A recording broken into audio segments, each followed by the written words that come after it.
Help desk.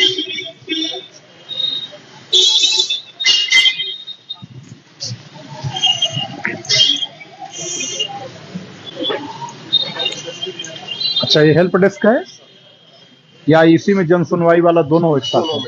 महिला help desk का ये सर बन रहा है। अच्छा, अभी ये बन रहा है। हेल्प डेस्क कौन देखता है बेटा? इधर है, कहाँ है रजिस्टर, कहाँ है? खोलो, लेटेस्ट दिखाओ बेटा, लास्ट पेज।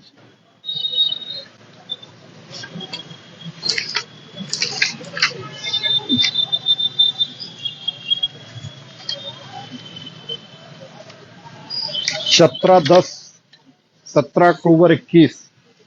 इसके बाद कोई आया ही नहीं एप्लीकेशन। ऐसा कैसे हो सकता है? 16/12/21 के बाद 17/10/21 आता है, 17/12/21 आता है।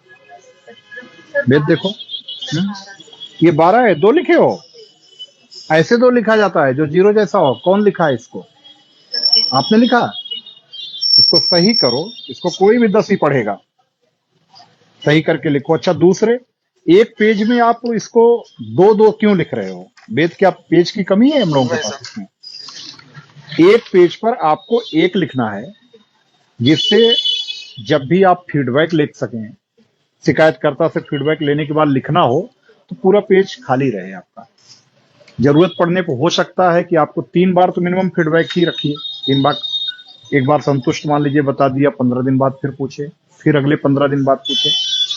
आप इस प्रकार से उसको 45 डेज तक फीडबैक रखेंगे। उसके अलावा मान लो यह भी हो सकता है कि शिकायतकर्ता जो निस्तारण किया गया है शिकायत का, उससे संतुष्ट ना हो। ये भी हो सकता है ना। इसलिए भी रहता है कि इन केस अगर शिकायतकर्ता संतुष्ट नहीं है तो तुरंत किसके संज्ञान में लाओगे आप? किसके संज्ञान में आएगा फिर? प्रभारी के, प्रभारी निरीक्षक के। वो शिकायत दूसरे को देंगे, इसके प्रार्थना पत्र को दूसरे को देंगे, दूसरे उप निरीक्षक या जिसको भी दिया। और फिर जब शिकायत निपट करके आई तो अंतिम निस्तारण तक यही प्रक्रिया दोहराई जाएगी। इसलिए एक पेज में केवल एक लिखना है। ये एकदम याद रहे, क्लियर रहे। ये मैं हर बार कह चुका हूं ये। और देखो, ये ऐसे ही होना चाहिए। ठीक, इस पेज पे पूरा एक रहे। अब इसमें फीडबैक कहाँ लिया है ये बताओ मुझे, कहाँ है ये? तो यहां आपने लिखा कि इस पे लिखना चाहिए फीडबैक तिथि ये हुआ, आज दिनांक को इतना ही नहीं। यहां तो आपने शिकायतकर्ता के नाम पता में लिख दिया। यहां पर आपको लिखना चाहिए, पेन लाइए, ये क्या होना चाहिए हेडिंग यहां पे? फीडबैक 1, फीडबैक 1 या फीडबैक फर्स्ट। आपने फीडबैक फर्स्ट लिया, कितनी तारीख को लिया? 18/12/2021 को। 18/12 को लिया है, आज ही लिया है। हाँ, आज 18 है, 19 है, 19 तारीख, सॉरी। तो आपने ये कर दीजिए, फीडबैक फर्स्ट 18/12/2021। अब इसके बाद 15 दिन बाद दोबारा, जिसे उसने बताया कि वो संतुष्ट है, रह रहे हैं, अलग रह रहे हैं या संतुष्ट है, कोई दिक्कत नहीं है। 15 दिन बाद आपने फिर लिया, फीडबैक सेकंड हो गया, फीडबैक थर्ड हो गया। अगर वो संतुष्ट नहीं है तो ये फीडबैक चलता रहेगा, आपके पास ये पेज खाली है, पड़ा रहेगा। संतुष्टि तक फॉलो अप होना है। और अगर संतुष्ट हो गए तो भी मिनिमम 3 बार फीडबैक लिया जाना है, 15-15 दिन के अंतराल पे। ठीक, ये चीज फॉलो करना है बेटा। शिफ्ट वाइज लग रही है ड्यूटी। एक शिफ्ट में कितने लोग हैं? एक शिफ्ट में 2 लोग हो, इसमें कोई दिक्कत नहीं है। आप क्या देखते हो बेटा? जन सुनवाई वाला है। हाँ, रजिस्टर, अच्छा ओके, सामान्य रजिस्टर जो हमारे मेंटेन हो रहे हैं उनका है। ये चुनाव रजिस्टर आप मेंटेन कर रहे हो? अच्छा, कितने चुनाव सेंटर्स हैं वेद? 21। इनसे अब इनको जानना चाहिए। वेद बताओ, 21 हैं? ये मतदान केंद्र हैं। और मतदेय स्थल कितने हैं? 14-10-24। पक्का? कुछ कंफ्यूजन है? तुम बताओ। मतदान केंद्र 21 हैं, मतदेय स्थल 24 हैं, ये सही है? मतदेय स्थल समझ रहे हो? सेंटर दस। पोलिंग सेंटर हो गया मतदान केंद्र आपका, और मतदेय स्थल हो गया पोलिंग बूथ। हाँ तो वही अभी तो हम एक कई आपके एक सेंटर पर अगर 5 बूथ है, किसी सेंटर पे 6 बूथ है, किसी सेंटर पे 2 बूथ है, और रेयरेस्ट ऑफ रेयर होगा जिसमें 1 बूथ होगा, तो ये कैसे हो सकता है कि 19 सेंटर पे 21 बूथ हो? दोनों लोग कंफ्यूज हो। 21 तो है सर, क्योंकि 11 है सर केवल 21 बूथ है। रोहनिया का और 10 है कैंटीन। चितईपुर कट गया है सर, आपके पास केवल 21 बूथ हैं, 11 रोहनिया के, 10 कैंटीन। सेंटर या बूथ? सेंटर हाँ, सेंटर। बूथ कितने हैं? बूथ में बूथ नहीं आइडिया ना, तो इसको मैं कह रहा हूं बूथ पर भी ध्यान दें, क्योंकि बूथ का मतलब हो गया कि हर बूथ की अलग अलग लाइन लगती है, और आपका बूथ किसी न किसी गांव या मजरे को या मोहल्ले को इंगित करेगा, तो उसी आधार पर आपकी निरोधात्मक कार्रवाई होनी है। चुनाव को लेकर के निरोधात्मक कार्रवाई शुरू कर दीजिए। विशेष करके जो लाइसेंसी हथियार हैं उनका वेरिफिकेशन के साथ साथ, जो लोग यूजलेसली मतलब रखे हों कहीं पर, इंटरेस्टेड ना हो, तो उनका वेरिफिकेशन शुरू हो जाए। बहुत सारे हथियार बाहर भी होंगे, ऐसा नहीं है कि यहीं पर हों, बाहर रह रहे हैं, तो उनका वेरिफिकेशन, समय से जमा करने की कार्रवाई, और एनबीडब्ल्यू का तामीला। ठीक, ये 2 प्रक्रिया आपको बिल्कुल अभी से गति देनी है। और निरोधात्मक कार्रवाई भी आप पिछले चुनाव और इस चुनाव के बीच में भी जो चुनाव हुए हैं उनमें भी जो लोग किसी भी रूप में कभी भी फिजिकल वायलेशन में लगे रहे हैं, मान लीजिए किसी के खिलाफ एनसीआर बॉडी ऑफेंस की दर्ज है, एफआईआर दर्ज है, तो आपको क्या करना है? उन सबको निरोधात्मक कार्रवाई के दायरे में ला देना है। 107, 116 की कार्रवाई कब मानी जाएगी? जब 117 में बदल जाएगा। 117 की कार्रवाई अगर आपने कर ली है सीआरपीसी की, तभी आप उनका 122 के तहत जब्तीकरण की कार्रवाई ठीक उसी प्रकार करा सकेंगे जैसे गैंगस्टर अधिनियम में आप जब्तीकरण की कार्रवाई कराते हैं 14(1) में। एचएस की क्या स्थिति है? कितने हिस्ट्री सीटर्स हैं अपने? 59। कितना? अच्छा, रजिस्टर, मेन रजिस्टर्स जो मैं बता रहा हूं उनको वहां लेके आना है आपको। कौन है मुंशी? कौन है? आइए, इधर हैं, आइए ऑफिस में आइए। अच्छा, ये ऑफिस है अपनी। रजिस्टर बेटा निकालो, फ्लाई सीट, ठीक है? एचएस की फ्लाई सीट समझ रहे हो ना? फ्लाई सीट निकाल लो, त्योहार रजिस्टर निकाल लो, गुंडा रजिस्टर, ठीक, और उसके बाद एनसीआर जांच रजिस्टर, एससी एसटी और महिला उत्पीड़न संबंधी अपराध, और समाधान दिवस और संपूर्ण समाधान दिवस, और इसके अलावा हत्या बलवा रोकथाम रजिस्टर। इतने रजिस्टर निकाल करके लेकर के आओ, ठीक? लेकर के निकाल करके आओ ऑफिस में। आओ बेट, इधर आओ। इसमें बनवा रहे हो? इस केबिन में? ठीक, बढ़िया। और ये क्या है ऑफिस?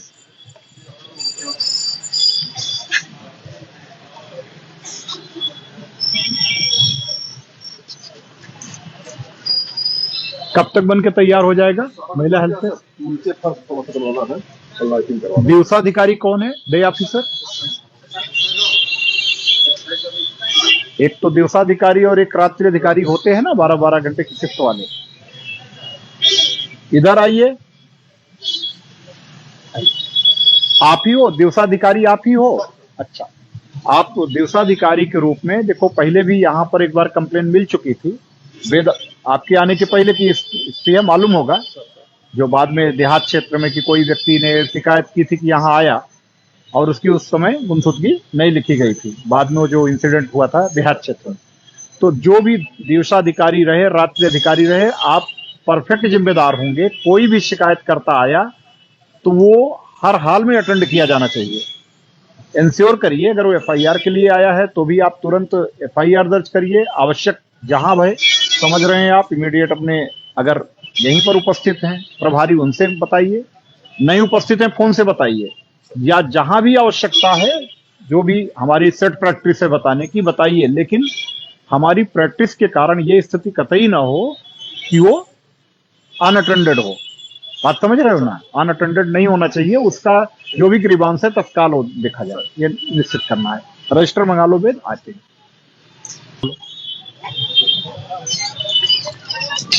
सीजीटीएनएस है यहाँ पे, ठीक, बढ़िया।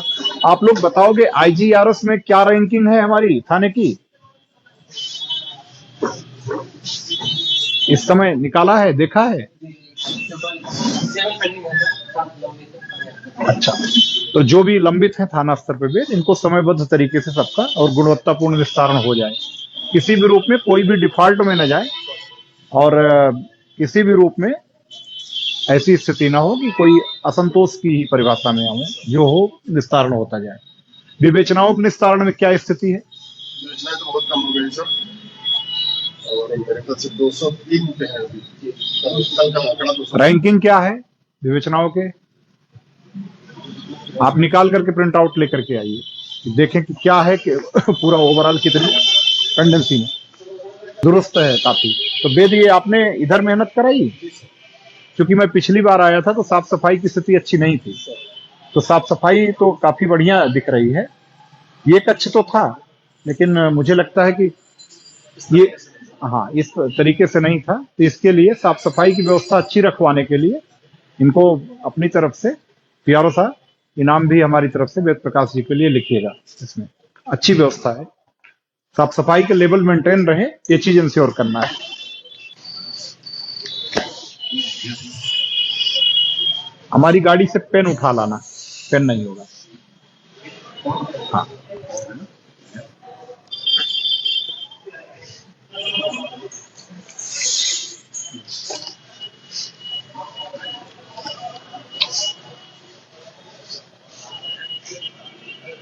में त्योहार बीता है, कौन सा प्रकाश त्योहार बीता है?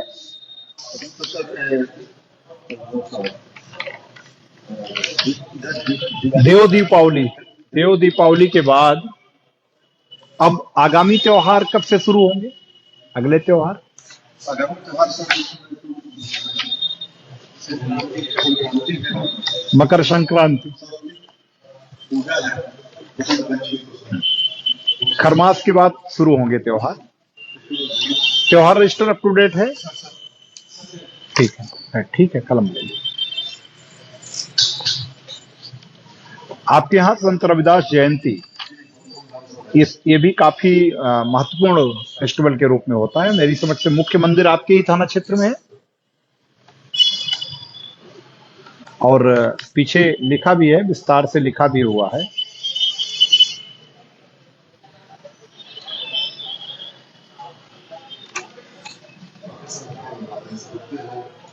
ये इस बार कब पड़ेगा? फरवरी में। तो ठीक है, अब रजिस्टर अप टू डेट है, इसको लेकर के अलर्ट हमेशा से, जो भी पीछे के मतलब प्रविष्टियां हैं उनको पढ़ करके उनसे अनुभव का लाभ जरूर लिया जाए। एनसीआर जांच रजिस्टर,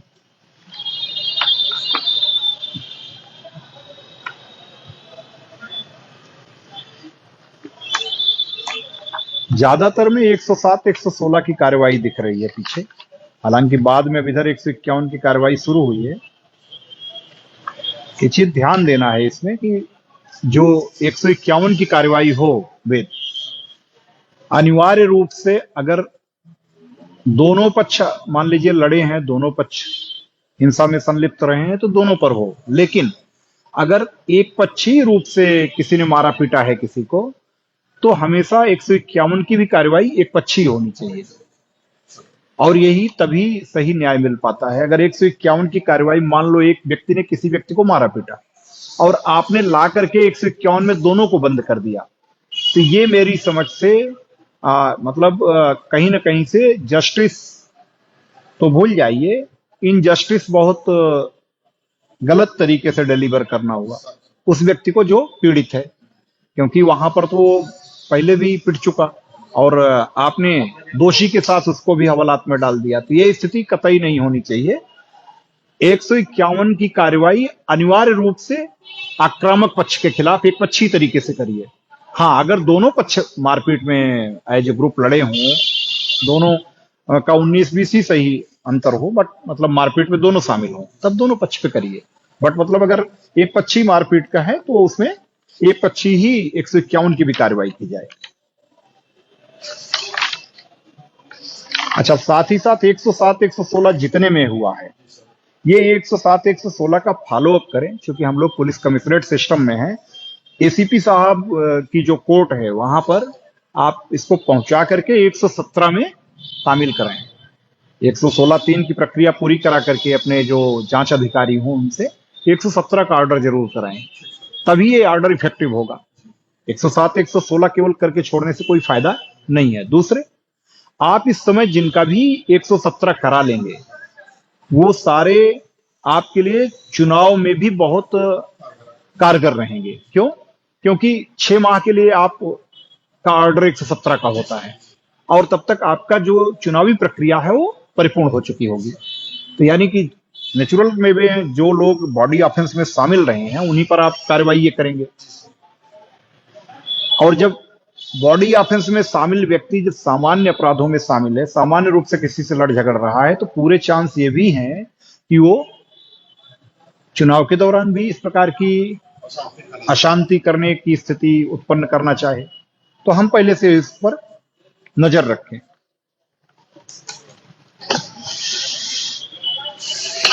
महिला उत्पीड़न, इसमें कोई पेंडिंग केस है इस समय वर्तमान में? कोई भी सीरियस ऑफेंस का पेंडिंग केस है? ठीक है, ये सर्वोच्च प्राथमिकता पे है शासन की, डीजीपी साहब की, और इसमें किसी भी रूप में महिलाओं से संबंधित जो भी अपराध कहीं भी कारित है तो समय से उन सब में समयबद्ध तरीके से चार्जशीट हो, गिरफ्तारी की कार्रवाई हो, सब पूरी कर लें। गुंडा रजिस्टर, एसएसआई साहब, कितने प्रकार के गुंडे होते हैं? कितने प्रकार के गुंडे सूचीबद्ध किए गए हैं? आपको है जानकारी? नहीं है? वेद आप बताओ। इसका मतलब आपने भी पढ़ा नहीं है पूरा। 4 प्रकार के ही गुंडे होते हैं। कितने? कौन कौन? राजनैतिक, सांप्रदायिक, छात्र और आपराधिक। कितने? 4 प्रकार के, जिनमें से राजनैतिक स्पष्ट है, छात्र भी स्पष्ट है जो स्टूडेंट्स से रिलेटेड है, सांप्रदायिक भी स्पष्ट है जहां पर कम्युनल हार्मोनी प्रभावित हुई हो। इन तीनों के अलावा जो लोग गुंडा की कैटेगरी में आते हैं उनको किसमें डाला जाता है? आपराधिक में। ये एकदम से याद रहना चाहिए। और जितने लोग आपके इन चारों प्रकार की गुंडा की कैटेगरी में हैं उनको आप अनिवार्य रूप से मॉनिटर करते रहें कि वो हमेशा एट ए टाइम आपके 117 में पाबंद रहें और भारी पे उछल के पे पाबंद रहें, ताकि अगर किसी भी प्रकार का न्यूसेंस को क्रिएट करना चाहें तो आप उनकी जब्तीकरण की कार्रवाई 122 सीआरपीसी में करा सके। अब कमिश्नरेट में आपको ये अतिरिक्त लाभ है कि आप जिन पर प्रभावी कार्रवाई करेंगे उसमें कोई डिले होने के चांस नहीं है। तो ये चीज आप इसमें करा लीजिए। इसका अध्ययन करके चुनाव के पहले यह भी पूरी तरह अपडेट हो जाना चाहिए। इसको मैं 1 सप्ताह बाद पुनः निरीक्षण करूंगा आपके थाने का। अभी मैं इसीलिए अभी सरसरी तरीके से बाकी चीजों को कर रहा हूं। हत्या बलवा रोकथाम रजिस्टर, इस रजिस्टर में भी मैं यही चाहूंगा कि जितने भी इस प्रकार के एलिमेंट्स हैं जो गंभीर शारीरिक अपराधों में संलिप्त रहे हैं, हत्या बलवा रोकथाम रजिस्टर में जो भी इंगित हैं, इन सब पर भी प्रभावी निरोधात्मक कार्रवाई समय से कर ली जाए और वो कागजी खाना पूर्ति की ना हो। 107-16 हो तो 117 तक पहुंचे। इसके अलावा गुंडा, मिनी गुंडा 109-10 110 जी, और अगर उनके कई बार अपराध का रिपीटेंस हुआ हो तो आप उसमें एचएस खोलिए उनकी। इसी प्रकार से कई अपराध की स्थिति में ही आप गैंगस्टर की भी कार्रवाई करिए। इसमें भी किसी प्रकार से कोई ढिलाई नहीं करनी है। ये आपका सबसे महत्वपूर्ण रजिस्टर है। इस पर शासन की तरफ से, माननीय डीजीपी साहब की तरफ से बहुत जोर दिया जा रहा है। हत्या बलवा रोकथाम रजिस्टर को अगर आपने अच्छे तरीके से, प्रभावी तरीके से पीछे का पढ़ करके और इनको निरोधात्मक कार्रवाई के दायरे में ला लिया तो आप मान के चलिए कि वहां पर किसी प्रकार की अशांति होने की संभावना नहीं रहेगी। समाधान दिवस रजिस्टर, कोई इधर के पीछे के कोई मामले पेंडिंग तो नहीं है? एक केवल है पीछे का। लेखपाल स्थानों को उस दिन ठीक है, तो उनसे बात करके जो भी कंसर्निंग राजस्व निरीक्षक हों या जो इसमें लेखपाल जुड़े हुए हैं, टीम के साथ भेज करके निपटा दीजिए समय से। किसी भी रूप में समाधान दिवस का या संपूर्ण समाधान दिवस का समयबद्ध तरीके से निस्तारण हो जाना चाहिए, पेंडिंग नहीं रहना चाहिए। संपूर्ण समाधान दिवस का कोई लंबित है? नहीं सर,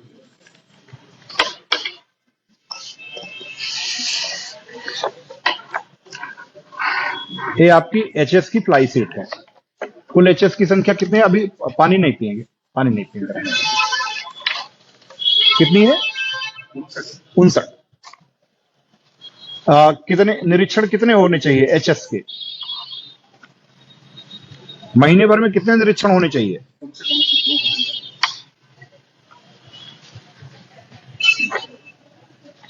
2 होने चाहिए। अच्छा, दिन में या रात में?